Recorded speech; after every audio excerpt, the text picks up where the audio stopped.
Chairman. Thank you for having this hearing. We've heard from a lot of witnesses from you today and others previously about the very important potential of 5G technology. It promises to bring us a new era of connectivity with internet speeds as much as 5 times faster than what we have today with much lower latency, and that's all a good thing.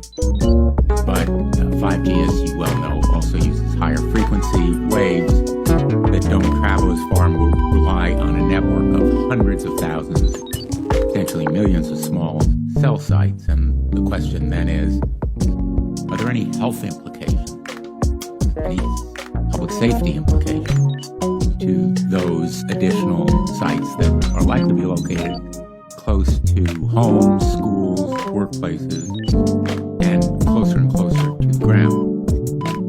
Correct? Correct, Senator. Yes. So in December of 2018, I sent a letter to FCC Commissioner Carr asking him to cite for me recent scientific studies demonstrating the safety of this technology. What research has been done, where has it been published and compiled. He has essentially failed to do so and just echo the general statements of the FDA, which shares regulatory responsibility for cell phones with the FCC. If you go to the FDA website, pretty unsatisfactory.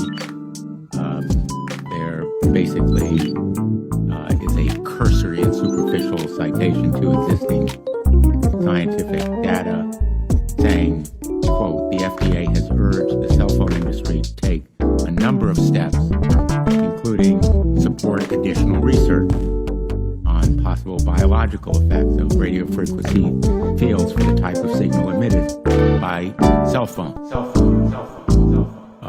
I believe that Americans deserve to know what the health effects are,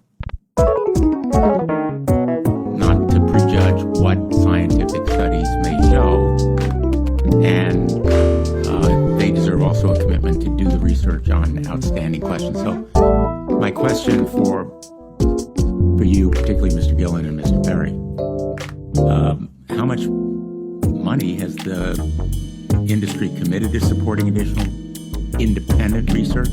I stress independent research. Is that independent research ongoing? Has any been completed?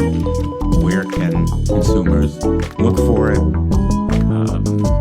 And we're talking about research on the biological effects of this new technology. Thank you, Senator. Thank you for your focus on the issue. Safety is paramount, and as you alluded to, we rely on the expert agencies, we rely on the findings of the FDA and others as to the requirements to keep all of us safe. There are no industry-backed studies, to my knowledge, right now. Happy to visit with you as to what opportunities you think there needs to be more studies, and we're always for more science. We also rely on what the scientists tell us. So essentially, the answer to my question, how much money? Zero. I can certainly follow up with you, Senator. To my knowledge, there's no active studies being backed by industry today. Anybody else know of industry commitments to back research, fund it, support it, to ascertain scientifically the health effects? Senator, I'm not aware either, but I do know that with small cells especially, you're going to have lower power levels, and of course, as from a carrier perspective, you want to be able to manage interference so that interference is the lowest interference possible. So I would think that some of those studies or some of that information could be utilized in looking at the health consequences, but no, I'm not aware of any. So there really is no research ongoing. We're kind of flying blind here, so far as health and safety is concerned. Thank you, Mr. Chairman. Thank you.